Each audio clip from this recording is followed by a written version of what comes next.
essa matéria, nós simplesmente temos que nos manter num plano de posição e contraposição. Nós falamos que simplesmente, a partir de Agostinho, como vai ser explicado um pouco mais adiante, ele dizia que havia uma iluminação divina na mente das pessoas e a partir dessa iluminação ele conseguiria alcançar e afirmar a verdade. Numa contraposição, vamos olhar o que é paradigma. Vamos propor a seguinte definição. Um paradigma contém, para todos os discursos que se realizam sob o seu domínio, os conceitos fundamentais ou categorias mestres de inteligibilidade, ao mesmo tempo, o tipo de relações lógicas e atração e repulsão, conjunção, disjunção, implicação, outras, entre esses conceitos e categorias. Então, diante disso, tem que haver uma exposição que se concatene internamente. Essa definição de paradigma caracteriza-se ao mesmo tempo por ser semântica, lógica e ideológica. Semanticamente, o paradigma determina a inteligibilidade e dá sentido. Eu posso ter um paradigma científico, como eu posso ter um paradigma daquela afirmação de Santo Agostinho, ou de Agostinho, dizendo que a gente adota como verdade que a mente humana é iluminada por uma luz divina.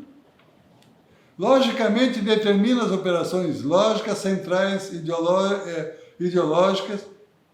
Aliás, logicamente, a inteligibilidade determina as operações lógicas centrais, ideológicas, e é por princípio primeiro de associação, eliminação, seleção, que determina as condições de organização das ideias.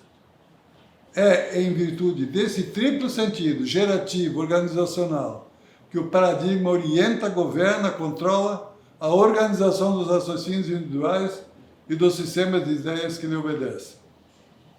Então, quando a gente fala em paradigma, a gente tem que fazer uma diferença. Existem os paradigmas cientificamente justificados e existem os paradigmas que conformam em organismo uma mera racionalização. Então, para isso, a linguagem lógica, como já visto nas exposições anteriores, é comum aos membros de uma determinada cultura, seja ela científica, religiosa. A ciência, notadamente a lógica, a epistemologia, a filosofia, entenderam que essa linguagem utilizada no plano do senso comum se mostrava um instrumento defeituoso para expor um pensamento claro, cientificamente qualificado, e substituíram-na por uma linguagem formalizada, supondo que todos os signos teriam um sentido definido com exatidão. Então, imagina o seguinte: eu simplesmente extraio, a partir da luz divina, a concepção de uma determinada situação de verdade, coloco aquela situação de verdade dentro de um raciocínio lógico e faço a formalização, fazendo com que aquele signo que está ali estruturado para compor o conceito básico, ele compreende todas as situações similares. A partir desse contexto, então, a lógica adquire uma posição autárquica e passa a controlar os domínios do pensamento e, por decorrência, a da realidade ontologizada, com seu caráter manipulador. A lógica, na verdade, transformou a linguagem que se refletiu em outros quadrantes da ciência como instrumento de manipulação. A lógica da manipulação é a que se fundamenta na retórica e que foi formulada por Proto Royal. Então, fica mais ou menos claro de que havia um movimento de retórico que buscava impor o discurso da escolástica cristã. E essa retórica ela ora era utilizada pela gramática, a lética, e ora misturada ou mesclada com a lógica. Com isso eu quero afirmar de uma forma direta, sabendo que existem controvérsias. E elas podem até ser radicais, dizendo que a lógica, na realidade, está sendo utilizada como forma de manipulação. Eu invento um esquema lógico e a partir dele deduzo o que eu quero, dependendo do significado que eu ponho na premissa maior. Todos os cisnes são brancos. São brancos todos? Tem alguns pretos. Mas eu simplesmente imponho a verdade que todos são brancos. E todo aquele que não for branco passa a não ser cisne. É essa a ideia. Então, o fato da lógica dedutiva identitária corresponde não às nossas necessidades de compreensão, mas às nossas necessidades instrumentais e manipulatórias. Que se trate da manipulação dos conceitos ou da manipulação dos objetos. Por isso, a sua osmose com a ciência clássica permitiu o desenvolvimento de múltiplos e formidáveis poderes de manipulação. O raciocínio lógico está presente na nossa vida de hoje. Se 4 pessoas afirmam uma determinada situação para um repórter, que depois publica essa matéria numa rede de televisão, e aparentemente é verdade, transparece. Mas são 3 pessoas que falaram. O que elas falaram é verdade? Bom, eles afirmam, lógico, existe. Isso é uma questão, assim, muito parecida com aquela da escolástica que diz que quem está afirmando determinada situação, às vezes, simplesmente para afirmar uma inverdade, está iluminado por Deus. Eu não estou querendo desfazer a escolástica cristã, nem a escolástica muçulmana, nem qualquer outro tipo de escolástica cristã, religiosa. O que eu quero dizer é que essa iluminação divina está sendo utilizada como forma de impor ideias, e se a gente olhar pela história, milênios, o domínio foi posto através desta prática. Pense-se na Espanha, no século XV, nas fogueiras, na expulsão de todos aqueles que não adotavam a escolástica cristã.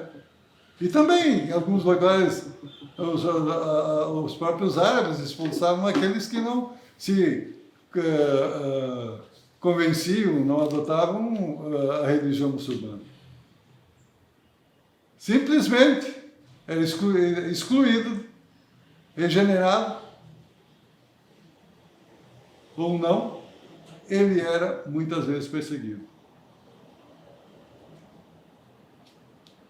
Então, um passo mais na direção conduziu a tratados que já não eram simples gramáticas, mais ou menos explicativas, e sim exposições de uma ciência de linguagem racionalmente deduzida a priori.